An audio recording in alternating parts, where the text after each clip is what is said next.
आज आपण लहान मुलांसाठी कुठलाही मैदा, चीज किंवा कुठलीही अनहेल्दी गोष्ट बेसिकली न वापरता एक मस्त पास्ता सॉस बनवणार आहोत.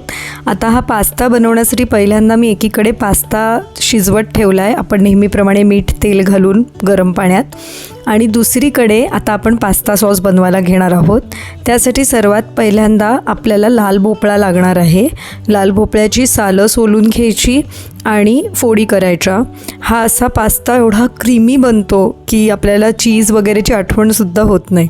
बघा, एकीकडे आपला पास्ता शिजतो आहे, दुसरीकडे आपण घरातलं आपलं साजूक तूप पॅनमध्ये घ्यायचं आणि मोठ्या फोडी केल्या तरी चालतात. मोठ्या फोडी केलेला भोपळा, सोललेल्या 6 ते 7 लसणीच्या पाकळ्या आणि चवीप्रमाणे मीठ, आपल्याला जेवढं सॉसमध्ये लागेल ते, आणि थोडंसं पाणी असं घालून आपण हे सगळं मिश्रण ढवळून त्याला छान वाफ आणून हा जो भोपळा आहे आपला लाल भोपळा तो व्यवस्थित शिजवून घ्यायचा आहे. मग तो शिजवला की गार करायचा पंख्याखाली आणि मग त्याची मिक्सरमध्ये अशी पेस्ट करून घ्यायची. तुम्ही बघू शकता एकदम थिक पेस्ट बनते.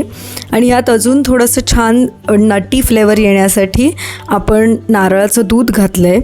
त्याच्याबरोबरीने पास्ताचे ड्रेसिंग जे असतात, तुम्हाला जे काय आवडतं, ओरिगानो, चिली फ्लेक्स, लहान मुलांना जास्त तिखट नको असेल तर त्याप्रमाणे घालून घ्यायचं आणि ढवळायचं.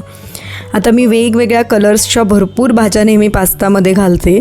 त्याच्यासाठी पुन्हा एकदा थोडंसं साजूक तूप घेतलं आहे आणि त्याच्यात सर्वात आधी आपण थोडीशी हाय फ्लेमवर कांदा गुलाबी होईपर्यंत मस्त परतून घेणार आहोत. त्यामुळे त्याचा एक छान फ्लेवर आपल्या पास्त्याला, भाजीला येतो. आणि मग त्याच्यानंतर इथे मी झुकिनी, मशरूम्स, रंगीत बेल पेपर्स असं घेतलं आहे, जेणेकरून छान रंग दिसतात वेगवेगळे. तुमच्या घरात ज्या काही भाज्या अवेलेबल असतील त्या तुम्ही, आणि तुमच्या मुलांना आवडत असतील त्या तुम्ही याच्यात घालू शकता. आणि मग ह्या पुन्हा एकदा छान स्टर फ्राईड करायच्या आहेत आपल्याला.